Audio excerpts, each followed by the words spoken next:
ایرو نو همین سال وگرا بیرانینا کمکوژیا کوبانه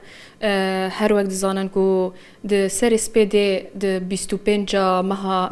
حزیران دا کو د سال 2015 دا کمکوژیا ک بازار کوبانه هاته پکانین کو دسپیک دا چکدارن داعش بدیان چکدارن داعش به نزدیکی 10 اتومبیلان هاتن ناو بازار کوبانه بله دسپیک به خواگهان ده گنده برخباتانه کو نزدیکی 30 کیلومتران ج باشور کوبانه و کمکوژیک لویر دسپیکر و پشتی هنگی هاتن ناو بازار کوبانه و لور بدلوانی زاروک و خورتو پیروکال شهید کردن و کشتن از نها لدف مالبات که ما کو وان چند کسوکارن وان هاتنا شهید کردن امی بچن دف لیلا خانه کو ظلامي وي وكري وي هاتيتا شهيد كرن دفي الشريدة بل ليلى خان تذكاري بحثي وي روجي بكي تشبيراتات الوي روجي دا خدا وبيره او روجا راشبو او روجا تجارجي نايش بير كرن روجا كي نخوش بو قالك زرو زحمتي بو يعني عيالي ما حماواتنا قتل كرن كوري من برچاوي مكشتن ظلامي ما هات كشتن جيراني ما هات كشتن بير هاتنا كشتن زاروك هاتنا كشتن يعني رحمة النبي چاوا آگهدار بون کو داعش او بیتن ناو بازار کوبانه ما نظامو مهاجة نبود مالا خدا نوستي بون وامش درفا بو امنات بو مهاجة تشتغل تشكت نبو انما ما حضرتي خاب كرا يا انبازانا يعني ام سلاح بانا يعني ما شرب كرا دفاع خاب ما نظام بو غدري كتنا نامه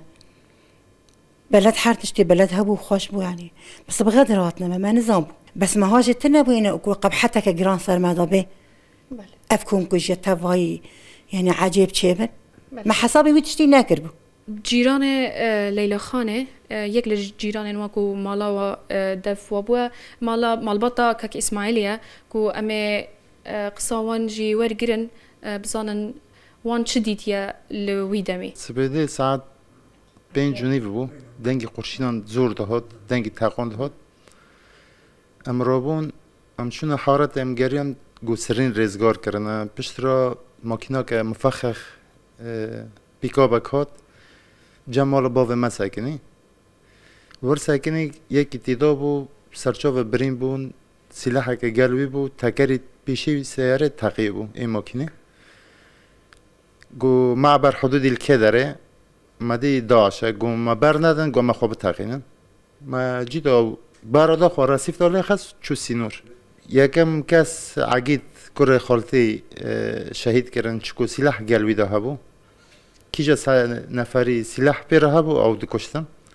یکی او کشتن پشت را کتن حارت نه جوک نه مازن کی ددین دکشتن دیات رحمتی کنگی هات شهید کرن سرکو هاتن از چوم جمعنا او داعش هاتن 7 داعش بون از چوم جمعنا مگو حوال چه هیا گل من قصه نکرم و داعشانا یک سر قرشین را سلاح را کرن قرشین آوتن خلکی پشت را ایوه حارته گشکی شهید کرن چون انک مال باوه من و درجی هنک شهید کرن چون مال دا جوره دا شهید کرن دایکم و جیران ما جی پر شهید کردن تقریبا 21 شهید هبون و 7 بریندار هبون حارت آمده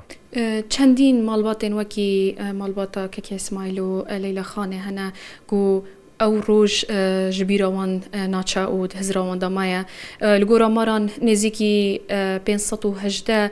کس هاتن شهید کردن و بریندار کردن کو ناوان دا زاروک و بیروکالو خورد هبون و او